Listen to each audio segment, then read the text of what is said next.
नमस्कार। गुजरात में एक शहर ऐसा भी है जहां पर वर्षा का जल एकत्रित करके लोग सालों साल तक पीते हैं और वो जल खराब भी नहीं होता है। उस स्थान का नाम है, उस शहर का नाम है खंबात। वहां जाकर हमने जमीनी लेवल में ग्राउंड रिपोर्टिंग की है। वो रिपोर्टिंग हम आपको दिखाते हैं। इस घर में आज हम आए हुए हैं। नमस्कार। नमस्कार, आइए। ये जो है हमारा वाटर स्टोरेज है।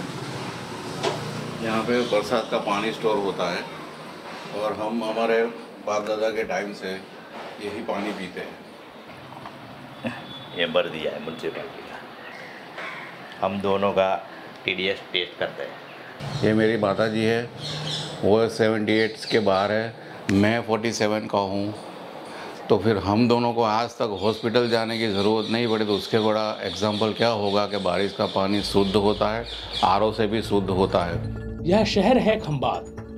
प्राचीनतम काल से लेके आज भी यहाँ के लोग वर्षा के जल को अपने मकान के ऊपर बनी छत के माध्यम से और मकान के नीचे जो बेसमेंट में टंकी या हौज बनाते हैं उसमें पाइपलाइन के माध्यम से ये लोग इस जल को एकत्रित करके सालों साल तक इस जल का उपयोग करते हैं।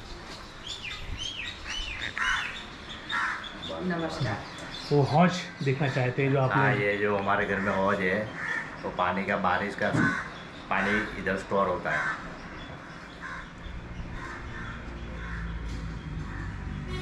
अंदर कितना गहरा होगा ये अंदर अभी ऊपर से तो 25-30 फुट है और अंदर गहराई कम से कम 15 फुट का रहेगा।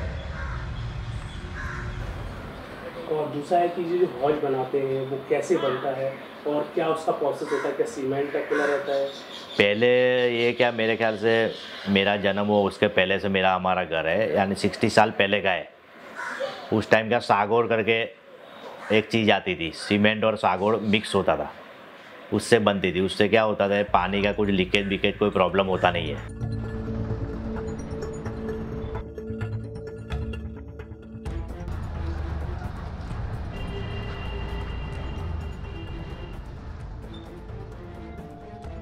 जी नमस्कार। जी नमस्कार। ये जो है हमारा वाटर स्टोरेज है। यहाँ पे बरसात का पानी स्टोर होता है और हम हमारे बाप दादा के टाइम से यही पानी पीते हैं। तो आप कितने दिनों तक इस पानी का उपयोग करते रहते हैं? कितने दिनों तक, हम सालों तक ये अंदर स्टोर करते हैं। इसका कहना ये है कि शास्त्रों में अपने लिखा है कि जो मघा नक्षत्र बारिश का आता है उसमें जो मघा नक्षत्र का पानी पड़ता है तो ये पानी बेकार होते हुए भी शुद्ध हो जाता है, जो कि बेकार होता नहीं है। लेकिन अगर कुछ भी अंदर कचरा वचरा होता है लेकिन ये शुद्ध पानी होता है। एक बूंद भी अंदर मघा नक्षत्र से उतरती है तो 10 साल पुराना पानी भी अंदर शुद्ध हो जाता है। हम सालों से पीते हैं। ना हमको ना ब्लड प्रेशर है, ना डायबिटीज़ है। मेरी एज 47 है। मुझे आज तक हॉस्पिटल में यहाँ सामने हमारे डॉक्टर ही फ्री है हमारे लिए, कभी नहीं जाना पड़ा। ना सिर दर्द, ना बुखार, कभी नहीं, कोरोना भी नहीं हमको आया। विश्व मानव के स्वास्थ्य को ध्यान में रखते हुए संत आशाराम जी बापू ने भी मघा नक्षत्र के जल को गंगा जल के समान पवित्र एवं आरोग्यप्रद बताया है। उनका कहना है 18 अगस्त से लेकर 30 अगस्त तक मघा नक्षत्र चल रहा है। इन दिनों जो बारिश हो रही है उसके जल को स्टील आदि के बर्तन में एकत्रित करके रख लें, फिर उसका उपयोग भोजन आदि बनाने में, पीने में उसका उपयोग करें तो शरीर के बहुत सारे रोग दूर होते हैं और आरोग्यता प्रदान होती है। हाँ, ये अभी ये क्या म्यूनसिपालिटी का पानी है, ये भर दिया है म्यूनसिपालिटी का। और ये जो पानी है वो स्टोर किया हुआ बारिश का पानी है। हम दोनों का टीडीएस टेस्ट करते हैं। बारिश का पानी है उसमें हम टेस्ट करते हैं। 262। हाँ, अभी हमने बारिश के पानी का टेस्ट किया है, 262 टीडीएस आया है। अभी हम म्यूनसिपालिटी का पानी जो आता है नल से उसका हम टेस्ट करेंगे। ये म्यूनसिपालिटी का जो पानी है उसका टीडीएस चेक हुआ है, 440 दिखा रहा है। आरओ कंपनियां में कई मेरे दोस्त लोग काम करते हैं। मुंबई में से मुझे फ़ोन आते हैं कि भाई मुझे 4-5 ऐसे घर दिलवा दो कि 2.5 लाख रुपए का मशीन डलवा दे। कम से कम आता है 5 लाख का, आता है 10 लाख का आता है। लेकिन हमने कहा हमारे घर घर तो टंकी होती है, हम दूसरे पानी में मानते ही नहीं हैं।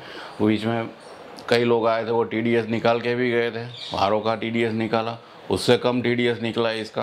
तो इसका मतलब क्या है, जब कंपनियां कहती है कि TDS कम आते हैं तो पानी शुद्ध होता है, लेकिन हमारा पानी तो ऑटोमेटिक बरसात का पानी, उसका TDS तो RO से भी कम आता है, ना उसके पास कोई प्रोसेस होता है, ना कुछ भी होता है, और ना हम बीमार पड़ते हैं। और माघ नक्षत्र जो रहता है उसका पानी गंगा के जल के समान बहुत पवित्र होता है, उसकी वजह से भी अंदर कीड़े की कोई उत्पत्ति होती नहीं है। और ये पानी आप 1 साल रखो या 5 साल रखो, वैसा का वैसा ही निकलेगा जैसा आपने भरा है। ताज्जुब की बात यह है कि उस पानी में कोई बैक्टीरिया नहीं पड़ते और पानी खराब नहीं होता है। ये सवाल हम ज़मीनी लेवल में जब हम उनके सामने लेकर गए तो उन्होंने क्या बोला, उनसे ही सुनते हैं। अभी जिस तरीके से आप सालों साल तक इस पानी को यूज करते हैं, बरसात का ऊपर पानी गिरता है तो आप देखते हो कीड़े वगैरह पड़ जाते हैं, लेकिन इसमें कीड़े क्यों नहीं पड़ते, क्या कारण है? इसमें कीड़े नहीं पड़ने का कारण यही है कि इसमें सनलाइट आता नहीं है। ये डीप स्टोरेज है, अंडर वाटर स्टोरेज जिसको बोलते हैं, हमारे घर के अंदर तक, वहाँ तक, हॉल के आधे तक जाता है, वहाँ सूर्य की एक भी किरण नहीं पड़ती है, इसकी वजह से। और दूसरा कारण, जब पहले मैंने बताया कि मघा नक्षत्र का पानी जब मिलता है तो वो शुद्ध पानी हो जाता है। कोई माने या ना माने, हम मानते हैं और बरसों से यही पानी पीते हैं। मेरी मम्मी की एज हुई है 78 के आजू बाजू, लेकिन वो भी बीमार नहीं है। मैं 47 का, मैं भी बीमार नहीं। हमारा आजू बाजू वालों जाके पूछो, हम कभी बीमार नहीं पड़े, हॉस्पिटल नहीं गए। हमारे आगे भी जो सबको पूछो कि कौन सा पानी पीता है, बरसात का पानी। जो घर बरसात का पानी पीता है वो बीमार नहीं पड़ता है। हर 2 घर छोड़ के 1 टंकी। लेकिन हमारे यही एरिया में ईच एंड एवरी घर में पानी का स्टोरेज होगा ही। अगर आप इसकी 1 गिलास भी पानी पीते हो तो आपको कितनी भी प्यास लगी हो, 1 गिलास पानी में आपकी प्यास बुझ जाएगी और ऐसा लगेगा मैंने पानी पिया। तो वाड़ी का नाम है वो भाई, ऊपर लिखा है।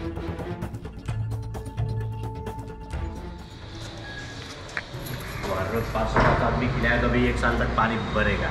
ये इतना पानी है फिर दूसरी टंकी है। और इस टंकी से घर के कितने सदस्यों का पूरा चल जाता है साल भर? 1 साल आपने भरा न पानी 10 फुट हाइट पे, तो 2 साल तक 8 आदमी को चल जाएगा, उतना पानी रहता है। कितने % लोग यूज करते हैं खंभात में? खंभात में तो लगभग 80-90% तक लोग है। पहले के जूने घर है, इसमें हर घर में 1-1 टांका होता है। वो बरसात का पानी स्टोर करते हैं। तो पहली जब सब बारिश आती है तो हम वो टेरेस साफ़ करते हैं, वो नल भी साफ़ करते हैं। फिर तीसरी चौथी बारिश आती है तो हम वो स्टोरेज में नल से इकट्ठे करते हैं। ये अभी जो लगा दिया है, इसलिए वो पानी स्टोर करने के लिए नल है ये बाजू। अभी ये बाजू लगा दिया तो बाहर निकल जाएगा। ये आजू बाजू के जितने भी आपको घर देखना है वो अंडर वाटर स्टोरेज है और सेम प्रोसेस होती है उसमें। और ये पानी पीने से हमारे शरीर को, घर में सब लोग स्वस्थ रहते हैं। और जो अभी क्या RO का पानी पीते बोलते हैं, उससे वो जॉइंट्स का कोई प्रॉब्लम होता है, ये ऐसा भी कुछ होता नहीं है इधर। हमारे भारतीय आयुर्वेद के प्राचीनतम ऋषि सुश्रुत जी ने सुश्रुत संहिता के सूत्र स्थान में आकाश से बरसे हुए जल के गुणों का वर्णन करते हुए कहा है कि वर्षा ऋतु के अंत में आकाश से जो जल बरसता है उसका सेवन अवश्य करना चाहिए। यह जल गुणों में गंगा जल के समान होता है। यह त्रिदोष शामक, मेधा शक्ति वर्धक, बल वर्धक तथा पचने में लघु होता है। महानतम ऋषि चरक जी क्या कहते हैं, इसे भी जान लेते हैं। इसी जल को दिव्य जल भी कहा जाता है। इसे त्रिदोष शामक, बलवर्धक, रसायन और मेधावर्धक बताया है। तो देखा आपने, आज भी करोड़ों लोग ऋषि मुनियों और संतों की प्रेरणा पाकर शुद्ध जल के नाम पर मल्टीनेशनल कंपनियों की गुलामी ना करते हुए अपने मूल से जुड़कर यह लोग अपने जीवन को आज भी निरोगी बनाए हुए हैं। इसीलिए ऐसे ऋषि मुनियों और ज्ञानी संतों का मानव जाति के ऊपर बहुत बड़ा उपकार है। जन जागरण की इसी श्रृंखला में आज़ादी के बाद पहले ऐसे संत आशाराम जी बापू, जिन्होंने भारतीय संस्कृति का प्रचार बड़े पैमाने में किया, षड्यंत्रकारियों ने उनके ऊपर ताना बाना बुनकर एक घिनौनी साजिश के तहत उन्हें 9 साल 10 महीने से जेल में रखा गया है। आज भी उनका हृदय विश्व मानव के मांगल्य के लिए भारतीय संस्कृति के ज्ञान से अपनी सेवा की अविरल गंगा बहा रहे हैं। इसलिए ऐसे संतों का मानव जाति के ऊपर बहुत बड़ा उपकार है। आज का हमारा विचार मंथन आपको कैसा लगा कमेंट्स बॉक्स में बताएं। फिर मिलेंगे नई ऊर्जा के साथ। हमें दीजिए इजाजत। नमस्कार।